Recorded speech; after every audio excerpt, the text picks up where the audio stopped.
Welcome to another episode of Lovin Sheila, the podcast. Today, I'm joined by Britt Paine. She's attorney, founder of Thrive Family Law in Colorado, first generation college graduate. She's actually a power lifter, and she's a woman who embodies strength, healing, and resilience. She has a phenomenal story, and today we're going to dive into it. We're diving into thriving, self love, boundaries, healing, and building a stronger future. So help me welcome Britt Paine to Lovin Sheila, the podcast.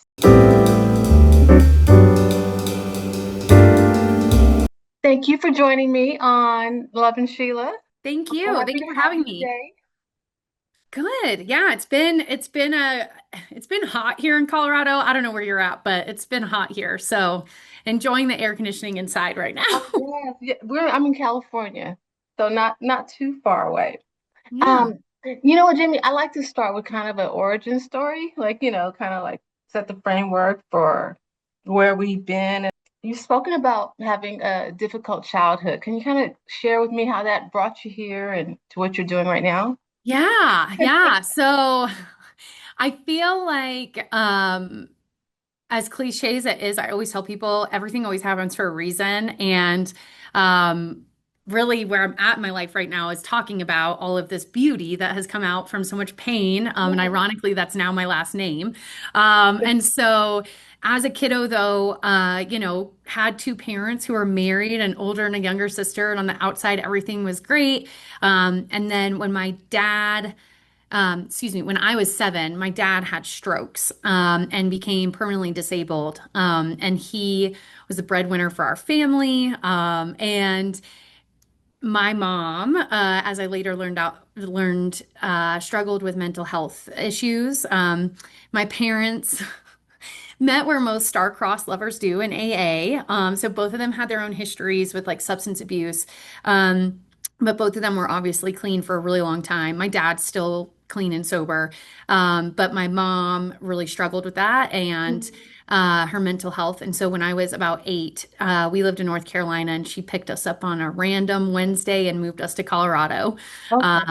And so that was kind of the start to just a lot of instability, housing instability, food insecurity. We had, Mhm. food stamps and Section 8 housing, and I was in and out of foster homes, and I moved out when I was 14. And so just experienced a lot of things that most kids don't have to experience, and candidly, a lot of adults, and Yeah. really had to figure out what I wanted to do and how I wanted to be in those situations. And so, um, fortunately for me, I had a lot of really good mentors. And Yeah. so clearly, I didn't get stuck in some of the really bad situations that some of my friends and things had gotten involved in. And so I had my eye on continuing my education and went to law school, and now I run my own law firm, which I think if you would have told me when I was 14 and like moving out and in this like hot mess express ride that I was on, that I would be a business owner and a successful attorney and a successful business owner, I'd be like, what are you talking about? Um, yeah, so that's a little That bit is of a so awesome. backstory. You like answered two of my questions in one. That is, I mean, we all come from, we have backgrounds, and I think, that's why we're used because we have backgrounds. It's not just pretty and perfect, right? It's like Hmm. we've had to overcome some things. And I literally woke up this morning thinking about you, and my thought was this. I was like, it seems like what she does has a lot of heart. It just seems like it's so, that was my feeling about, when I read your bio and things like that. It just has so much heart, and I appreciate that. Um, that's what I see in you. So, Well, thank you. I received that because growing up that way, that it's really interesting because when I grew up that way, obviously, my mom killed herself 2 weeks before my 18th birthday, and it was it was one of those moments in my life though where it was just like if I hold everyone's at arm's length and I never really open my heart up to anyone, then I could never get hurt. I'll never like experience this pain. yes. And the reality was though is that yeah, but that's also really miserable. Like you don't really have any deep, meaningful relationships and you're really lonely. And you know, everyone just wants to be loved. And that's why I think I really enjoy what I do, though, because at the heart of everything, whether I represent the mom or the dad or whoever it is, especially when kids are involved, it's like Hmm. we have to protect their little hearts. Like they didn't ask for this, they didn't make that choice. And so, like, what can we do to best support everyone involved in this so that we're acting out of a place of love and not punishment and hate and all of these things that are really not going to get us anywhere? Right. Did you find like, oh, after your mom passed away, that breaks my heart. That does break my heart. Oh, girl, the layers of things, like as you process them. And like, I'm writing a book right now. And so it's just like, as you go through the layers, you're like, well, this is a new one. I haven't had this one yet.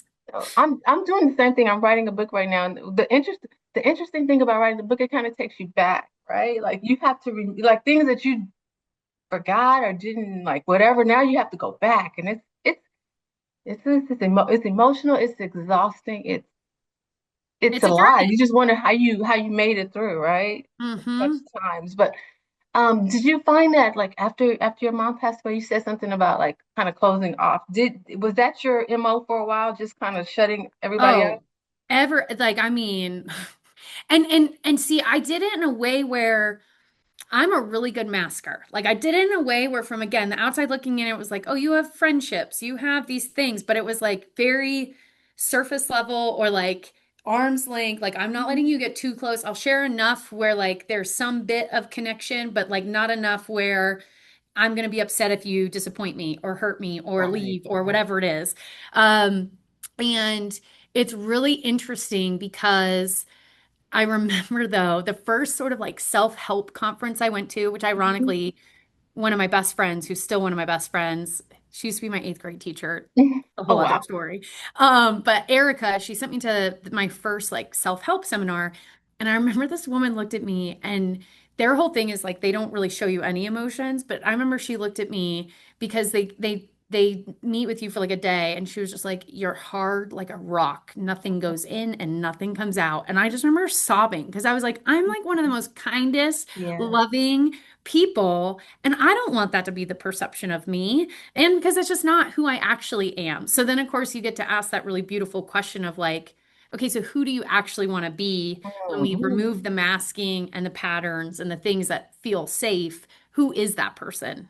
Right. Wow. That's I've never done a self-help thing like that. So you have a law practice, Thrive. Tell me Hmm. about that. How did you choose the name? I love it. That's why I'm asking. Yes. Yeah. So, I mean, you've been through a divorce, and I feel like most people are like, I'm just trying to survive out of this thing. Like, I just want to make it to the other side. And yes, you want that. But in reality, what someone really wants Yeah. is that they are entering a new chapter of their life in a way that they could thrive. Like, yes, it's really sad and trust, like, as a kid who experienced divorce between my parents, I know all the things that go along with that, and I clearly see that on a daily Mhm. basis.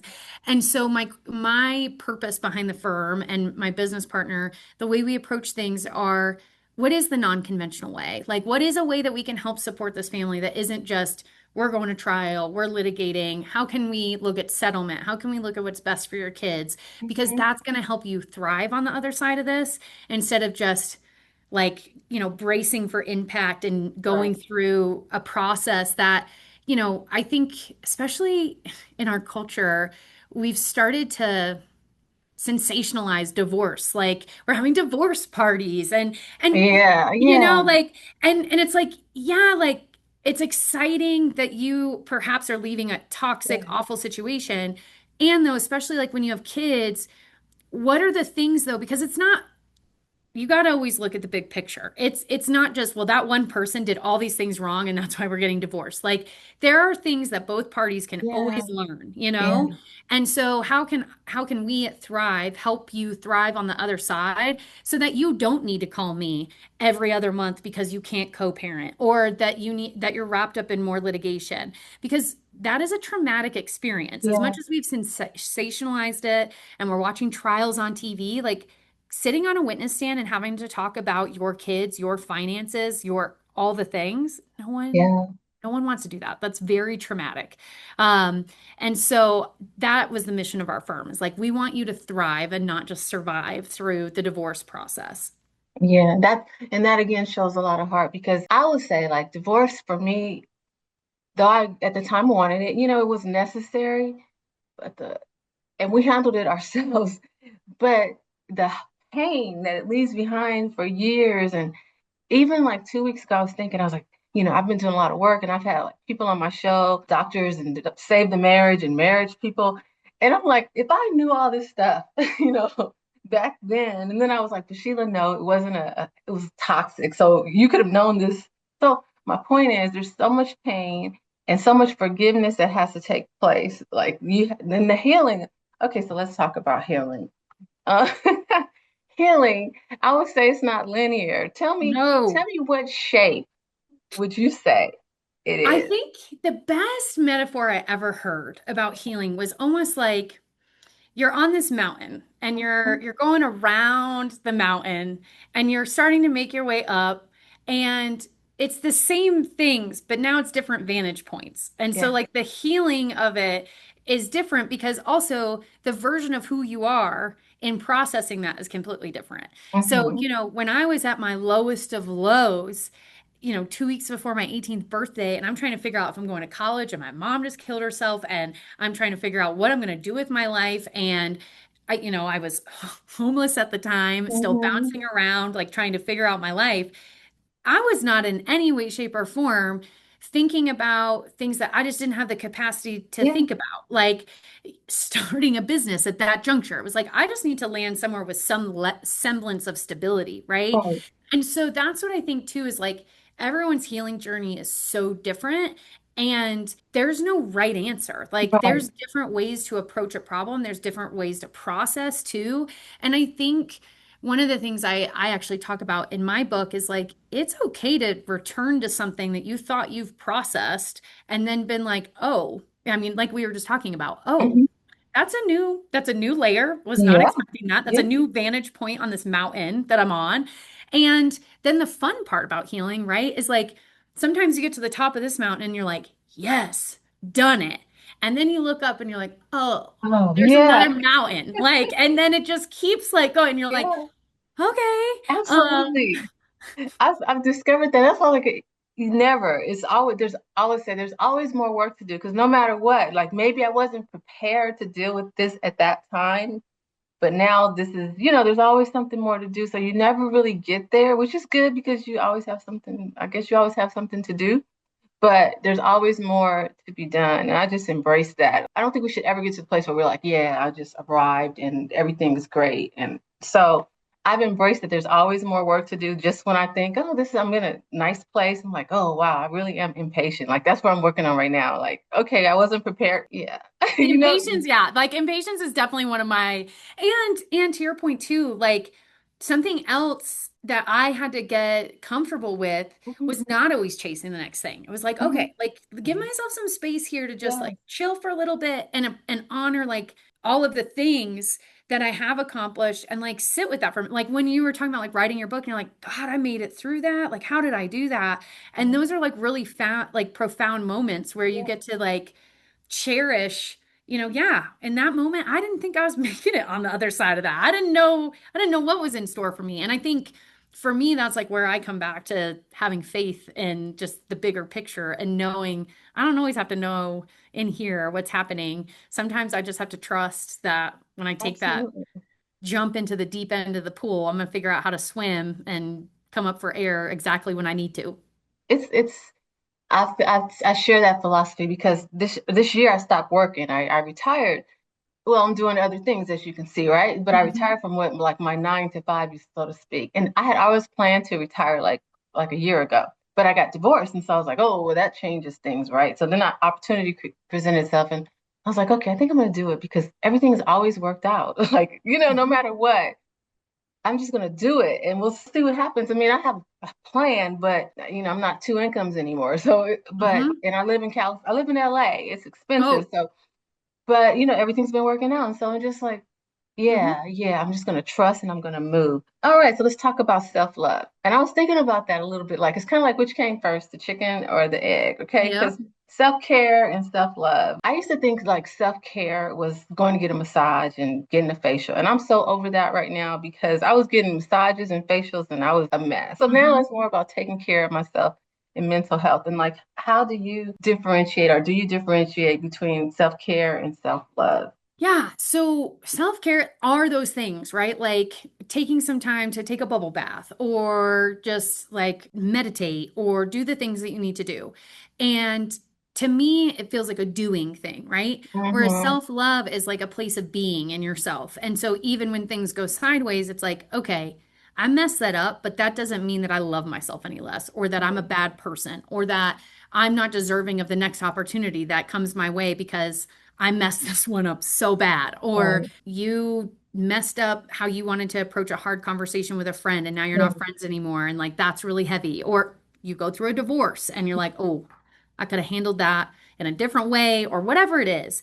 And so self-love to me is a place of like being in a state of being. And self-care to me are like the steps you take to remind yourself how much you love yourself because you do these things for yourself. But at the end of the day, no massage, no facial, no, now all of those things Yeah. aren't going to make you love yourself if you don't actually love yourself. And Yes. so the way that I look at that, and I actually talk about it in my book, is like that distinction of these things help create that roadmap for me to get to a place where I'm honoring like I'm doing these things because I actually love myself and I want to take care of myself. And I know that if I don't go and get a massage, I'm not going to be able to run in 3 weeks for my Mm-hmm. race or whatever it is.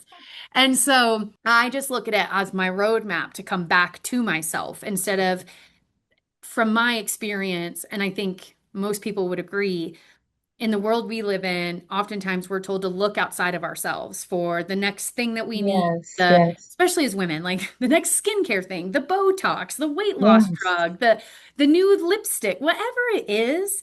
And really it's like, okay, but it's like putting lipstick on a pig. It's like that's not going to cure if on the Right. inside I am miserable. Yeah. Absolutely, you're absolutely right. That's all I'll say. You're just right, and I I'm mean, glad I'll take that. you I'll put take that. that all day. Yeah, I'm glad you put it like the things you do, and I take away from that is the things you do versus who you are and how you feel about yourself. I think that's a good distinction. Now, when you started embracing self-love and setting healthy boundaries, did the people closest to you struggle with that shift? I see the smile. Oh Like that's yeah. Girl, well, because I literally just in my book, I have like a lot of internal dialogue in my book. And in Mhm. one of the places I was talking about was like, y'all, don't get me wrong. This journey is beautiful and just be prepared. Like there are gonna be people in your life that they actually enjoyed watching you fail because it made them feel better. Yeah, Like you were the person that they're like, "Oh, well, at least I ain't doing that. Um, yeah. or or they're the people that really benefited from the fact that you were the yes person. Like, oh, I'll Mm. do that for Oh, you. I got that. yes. And really on the inside though, you're like, I'm burnt out. I'm exhausted. I haven't gotten a massage in a month. And my Right. muscles are sore, but you asked me to do these things and you said jump and I Gotcha. said how high. And so the fun part about it though, and the reason I smile is because I truly found that the people in my life who truly love me as a person only were more excited about the fact that I now saw myself the way that they've always seen me.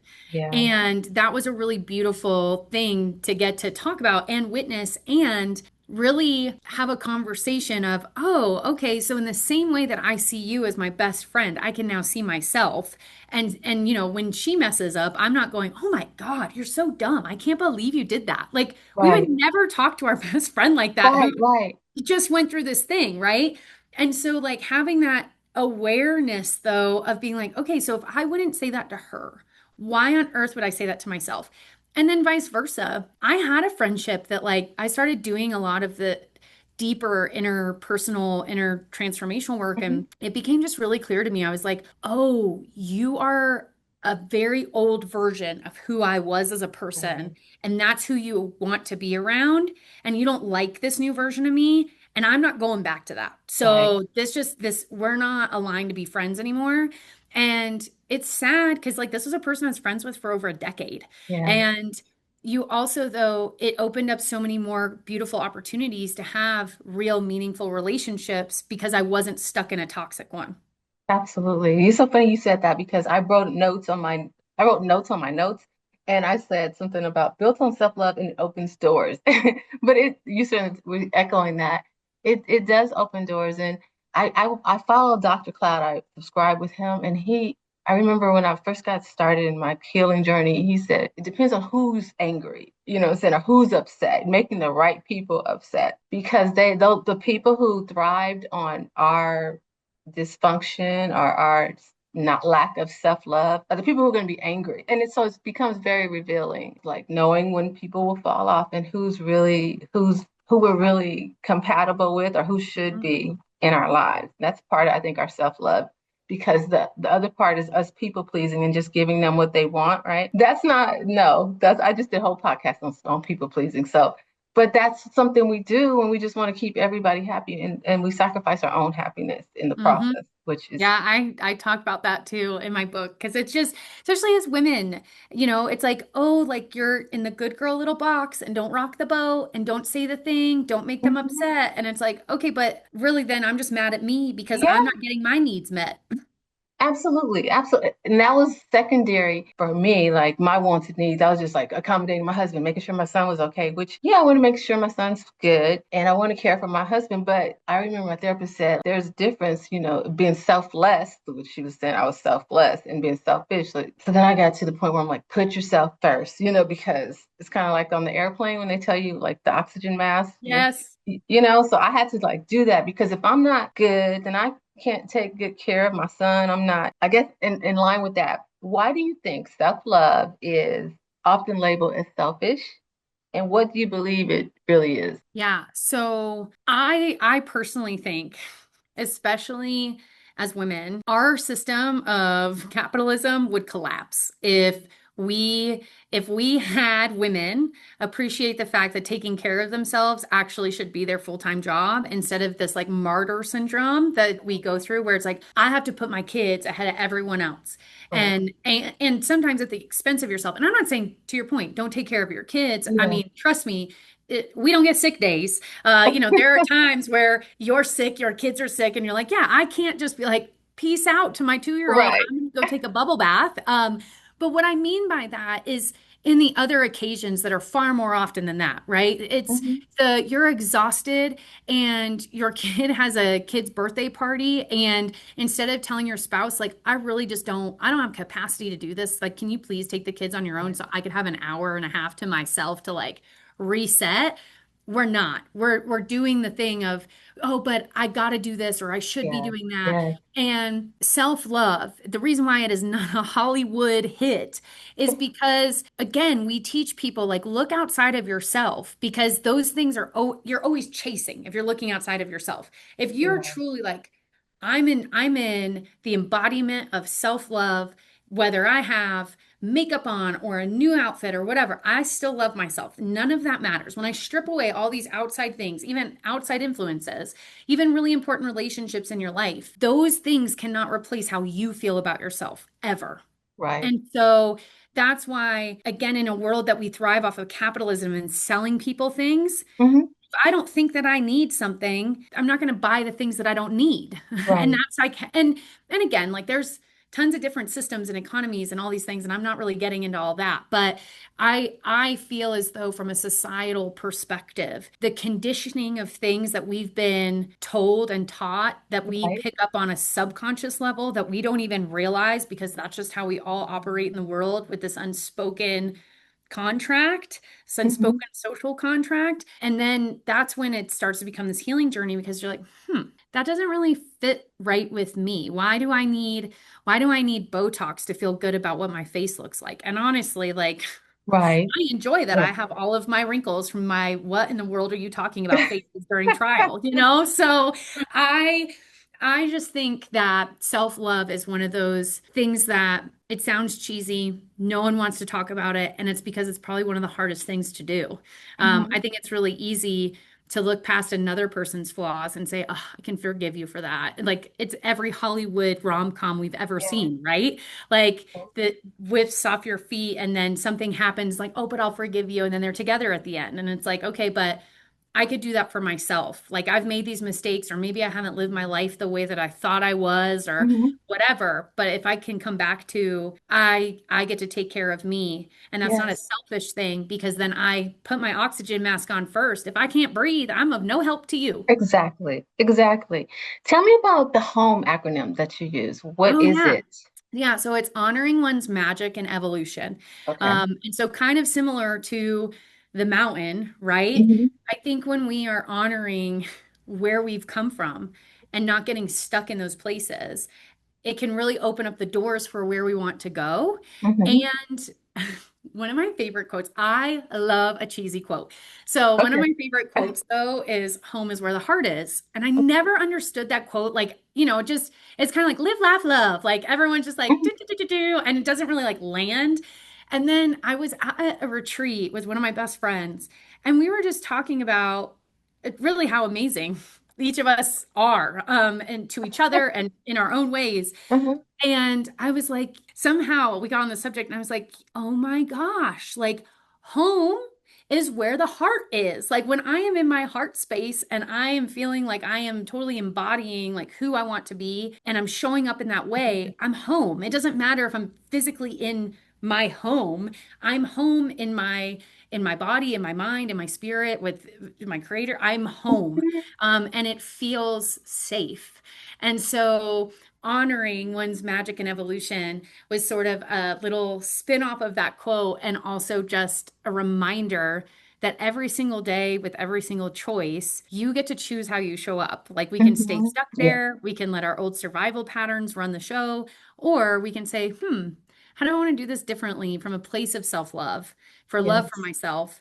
And to your point from earlier, like sometimes that means saying the word that a lot of people don't like to say, which is no.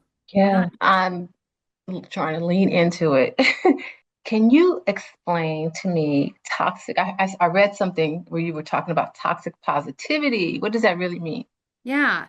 So again, I told you earlier, I'm really good at masking. So like I'm one of those people where on the inside, I always think of Robin Williams, which RIP. Like Yeah. on the outside, it was like this is one of the funniest people that we've ever come to know and love, and he seemed like he was just really enjoying his life. And that's masking.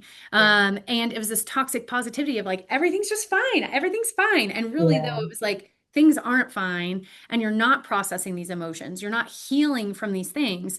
And so again, in your subconscious, it's running in the background. And so Hmm. even in these moments where you feel like you should be having these immense moments of joy, you're not. And then you're like, why can't I feel joy? Why am I Hmm. depressed? Why am I this? And then you get stuck in these cycles instead of just sitting with these emotions and honoring them Yes. and letting them be the thing. Like for example, I always come back to fear. Like as you can imagine, how we started our firm was a very unpredictable situation for me. I was at a different firm and Hmm.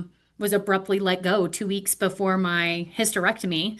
Hmm. And so it was one of those moments where I'm like, well, I can't go to another firm because what firm is going to be like, sure, we'll take you in and you're going to be on medical leave for like several weeks. Right. And the other part of me was like, why wouldn't I just start my own firm? And honoring this evolution though of yeah, I can create something out of a place of self-love for me because I can now operate a business the way I want it to operate. I can treat clients the way I think that their cases should be handled, and I Yes. can create a work environment that I feel proud about. And so that's where, in terms of like toxic positivity, though, if I wouldn't have honored that in that crazy, messy situation, that Mhm. I also had feelings of like bracing for impact. What are we doing? Yeah. Like, there's a lot that we have to figure out. There would have been a lot of bypassing emotions and then being stuck in this place later on that I wouldn't get to appreciate these really fun moments in my firm because I never really processed some of the grief or upset around how the circumstances of that happen. And I guess that's kind of like some people when things happen, we're like, it's okay, it's okay. That's toxic positivity because it's Mhm. not okay. And but it will be okay. But we have to deal with it, right? Well, and it's even like minor things. Being a parent has been such a amazing way to see the subtleties and how we even teach kids about this. So, like for example, my youngest daughter, God bless her, but like she loves to just poke her older sister, as we do as siblings. I'm the second Mhm. born too, so I'll fully own that, right? Um, but I remember she like hit her sister, and her sister was like, "It's okay." And I was like, "It's not okay. Like, it's not okay for someone to hit you." But Right. that's our instant, like, "Oh, it's okay," and it's like, "No, it's not." You can say, I accept your apology. Thank you for apologizing. But we're not going to teach someone that it's okay to hit you. That's because it's not. And it's Yeah. just even those subtleties, though, that you're like, oh, these are the moments where it's really important to explain to you the distinction between accepting behavior and Yeah. acknowledging behavior and figuring out where to go from there. Right. And that's where you learn. And it's good you're teaching your children because that's where you learn. And that stuff travels with you. And people overstep and it's okay. And we Hmm. just let them back in and they overstep. So that's good that you're Oh, I teaching them. feel whoever is a bold enough soul to date either one of my kids, I bless them. And that's good. We need people who, I mean, because the whole one of the reasons I do what I do, like even having this podcast is I don't want women to be not show up in their marriages and in their relationships. And we have to show up. And maybe some people think it's, I don't know what they think, but we have to. Otherwise, they're in a relationship by themselves. We have to. So more power to your girls. Yep, yeah. More Well, power that's to why I you. always say there's these like memes that are like, I know one day I'm going to appreciate that I'm raising a strong-willed child. And it was like, but today is not that day. And I'm Yeah. like, that's like the most accurate representation. Because I'm like, yes, I'm so glad that you are like setting a boundary around this. And really hard when I'm trying to get you to put your shoes on for the 33rd time. Kids today, I admire my son. He's 22 now. He's got boundaries. I mean, it took me until I was like 40 to get to to understand boundaries, right? And Hmm. I respect it. I mean, it's like I appreciate it. And I know we don't have a lot of time. So talk to me about energetic boundaries. That's another thing that I saw you mentioning. I was just Yes. saying I had none, and you're talking about energetic ones. So let me find out more. This is probably one of my favorite things to talk about. Okay. So, we think about boundaries when, someone asks us to do something, we're like, absolutely not. But for me, one of the most powerful moments that I ever had was I had set this energetic boundary. I was going back to my old firm to like drop off my computer, and I was just like, I had made this energetic boundary of like, I'm not engaging. I am just like dropping off my stuff, getting things I need to do, and I'm like out. And I'll never forget this. But one of the people at the firm had come up to me and like I'm talking hostile, screaming at me, very upset. And I was like, I'm not engaging in this. And I was just very, and then I remember at one point like turning and being like, I've already told you I'm not engaging in this. It's not productive. And even though like I could feel the Yeah. energy in my body and hashtag childhood trauma, there's every part of me that wanted to be like, do you want me to take you outside? Because like, no. And it was this powerful moment though of like, I'm not giving you my energy. I'm not playing into this. I'm not taking the bait. I'm not doing it. And so it's really interesting because I talk to my clients about this all the time. I'm like, you don't actually have to respond to that message. Well, I have to defend myself. Why? Why? That you're not on trial with this person. You don't have to keep giving someone your energy. That at that point is your choice. Like, yes, they've poked your buttons. They've, done the thing that they know has triggered you. Like they want the reaction. And so what I always explain to people is like there's a big difference between reactivity and responsiveness. I can respond to you, this ain't productive. I'm not Mhm. engaging. Or I could be reacting to you and also giving it back to you. Mhm. And let me tell you, when I left that situation and how it unfolded, I would not have felt proud of if I engaged in this like reactive, similarly hostile energy versus using my own power and self-love for myself of like, I don't want to feel depleted after this interaction. I don't have to engage in this. Like, I'm good. And so Yeah.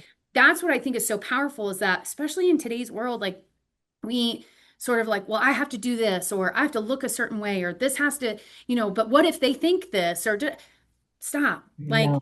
if you can be at peace with how you handled that situation, and part of that was I'm just simply not giving it any more energy than I've already given it, that is absolutely okay. I say amen. Hmm. I like that. Amen to that because we do control our responses, and all those things that are negative and coming at us, they're not even worthy of a response. And so Right. we know who we are, we know who we are. We know we have peace within. We don't have to respond to everything. I've been trying to practice that actually. Now, because we don't have time, I want to find out more about your book. Tell me about the book. When can we expect it? And Yeah. So it's coming out in November. It's called yay! Beauty from Pain, like my last name. And it's ironically, though, the subtitle is How to Move from Just Surviving to Wildly Thriving. Yes. Little spin off of the firm, obviously. But the book is really just, it's part about my childhood. And I knew that I always wanted to write a book, but also talk about the things that I've learned along the way in this journey we call life. And I'm Mhm. peeling these layers and being on different parts of the mountain. And I just felt like that was part of my life's purpose was letting other people know that you're not alone, no matter what you're going through. And that the choices that you make, they can change. Like you get to change and be whatever version of you that you want to be. And you don't have to ask for anyone's permission but your own. And so it was a journey. It's still a journey. I'm still in some editing, but it's been a really beautiful thing to watch it unfold and just feel like I get to give back to my community and give back to um, the people that they can't afford to do a bunch of transformational coaching or go to these workshops. And so putting a book in someone's hand to help guide them, even if it's with some small decisions every day about how they could thrive instead of getting stuck in survival. Yes, yes, that I love that. I'm going to get it. I'm going to read Oh, it thank you. for sure. Well, let's see. So tell me that. What are some practical ways that we can choose ourselves daily? I think you kind Yeah. of mentioned that's in a little bit in your book, but give maybe some Yeah. teasers on that. Yes. I am a huge fan of moving your body. And I don't mean that that has to go to the gym. I mean, even right now, like I'm standing at a I stand-up see. desk to like let my body move. And especially because we sit so much during the day, like it's just critical, but also because emotions are literally energy in motion. So if you don't give them anywhere to go, that's where they get stuck in your body. And so, it's so interesting to me, some of these studies that I've read about people who had like chronic pain for years and then they started to like let their body process emotions and the pain went away.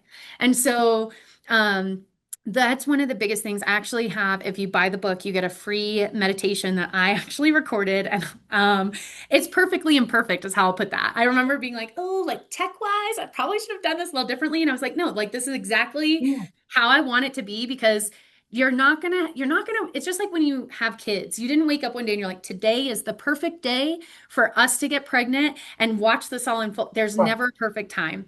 And so I just wanted to reiterate to people like, you don't have to reach for perfection, like Yeah, progress, you know? And so um, part of that was moving your body, always just coming back to self-love. Like if you mess up, like yes, you feel the feels about it, but like also talk to yourself like you're your best friend. right. Don't let yourself get on this hamster wheel of just you're awful, the self-critic, and Right. that even of itself is important. Even if you are in a situation you can't change, like you're in a miserable job. Okay, but you don't have to take the things that are being said to you and let them perpetuate. You can say, I don't have to accept that. I don't have to accept that person yelling at me. I can just I'm not engaging in that. Or set your energetic boundaries. Those are all ways to just really, in an empowered way, change your life. I got it. Let me ask you this. You're a power lifter? I Are you? am, yeah. That is exciting. How do you feel like, okay, that I know that goes with what we just said, but do you feel like that helps you mentally? Tell me, Oh I want yeah, to, I have a whole section in my book about it because I feel I can always tell when mentally I'm not well because like if I show up in the gym and I'm lifting something heavy and I'm like, "Oh my God, I can't believe you can't lift that," or "You shouldn't be, so slow," or da da. I can tell it's like, "Oh, my inner critic is like on full time today." right, right. Whereas when I'm showing up in the gym and I'm like, "I am strong, I am powerful, I can do this," it's a very different mindset. And so, and I love me a good gym metaphor Mhm. because that's something that people can wrap their head around. I think sometimes healing is so vague or like out there that people like, I don't get it. And it's Mhm. like, just start with something small. Like, think about if you're going for a run and you start the run with, this is going to be awful. I can't believe I have to do Yeah, this, blah, blah, blah, blah, blah. Well, if you're viewing life the same way, like, oh, this is so awful. I have to go to work every day and I have to do this and da da da. That's how it's going to feel. Or, hey, I get to go co-create something at my job today that's going to provide for my bills. And maybe it's not exactly where I want to be, but now I have this cool new creative project that I can go look for the next place I want to land. Yeah. I think it is all about your mindset. Like for me, I go hiking Monday through Friday, right? And years ago, I Yes. used to say, why am I here? When I get there to the mountain, I'm like, what? And I said, I want to stop saying that. Like, I mean, I know why I'm here Yeah. because I want to do it. But it matters, what you say. And a couple weeks ago, I remember I was like, oh, I do have moments where I don't want to do it, Oh, I mean, yeah. I We just all don't. do. And I was like, and I remember this day, I never really do this. I'm strong. I started telling myself I'm strong and I killed it. You know what I'm saying? But it's like Yeah. how we approach everything, even our healing. There are days that are going to be rough, right? Well, and that's what I think people need to know, right? It's not perfection. Like Yeah. there are days where I always tell people, I'm like, you think I wake up every day and I'm just like, every day is awesome. Like, no, like there are days where you're just like, I don't feel good. Like there's been a lot of like recent deaths in like my environment, and it's been a Mhm. lot, like especially the types of deaths that they were, because it's very triggering for like my mom's suicide stuff. And so just honoring like, I'm not high energy today. I'm not in a space where I feel like doing this, or I can't have that conversation with you. I'm sorry, I'm tapped emotionally. Like just small things that at the end of the day are going to make you feel more more self-love for yourself. Yeah. And I loved our conversation today. I Thank you hope so that much. And I'm sorry we were on such a time crunch. I got set with stuff this week from a trial that I got set you gotta for. take care of them. You do it from the heart. And it's so Mm-hmm. funny that that's what I was thinking of you, and then you said it, and we're connecting. Same But wavelength. Yeah. yeah. So maybe when the book comes out, you come back and tell us more and Oh, let us yes, know I'd where to love get that. it and all that. I'm definitely gonna get it. Hopefully you'll sign it for me. Oh, yeah. Yeah.